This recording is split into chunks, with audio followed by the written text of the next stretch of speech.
Azərbaycan Qida Təhlükəsizliyi Agentliyinin nəzdində fəaliyyət göstərən Qida Təhlükəsizliyi Könüllüləri Təşəbbüs qrupunun üzvləri üçün Milla Dairy MMC-də infotur təşkil edilib. Infotur zamanı könüllülər müəssisənin istehsalat prosesi ilə yaxından tanış olub, süd və süd məhsullarının hazırlanmasında tətbiq edilən müasir texnologiyalar və metodlar barədə ətraflı məlumat alıblar. İnfotur zamanı könüllülərimiz istehsalat ərazisinə baxış keçirməklə yanaşı, yeni istehsal metodları və qabaqcıl texnologiya ilə tanış oldular.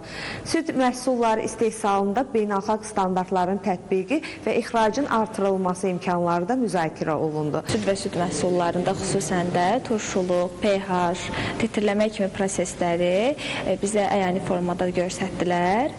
Eyni zamanda süd və süd məhsullarının daxilində olan laktolu və yaxud da laktosuz, daxilində olan bioloji faktorların hamısını bir-bir daha da yaxşı mənimsədik. Südün qəbulundan başlayaraq onun emalı, pasterizasiyası və qablaşdırılması mərhələləri yaxından tanış oldum və eyni zamanda müşahidə etdim ki, hər bir məhsul laborator analizlər nəticəsində keyfiyyəti müəyyən olunur, ondan sonra satışa buraxılır. Təqdimatlar zamanı müəssisə tərəfindən istehsal olunan məhsulların keyfiyyət göstəriciləri, bazardakı mövqeyi, həmçinin istehsalat zəncirinin müxtəlif mərhələlərində tətbiq olunan innovativ yanaşmalar və keyfiyyət təminatı mexanizmləri barədə könüllülərə ətraflı məlumat verilib.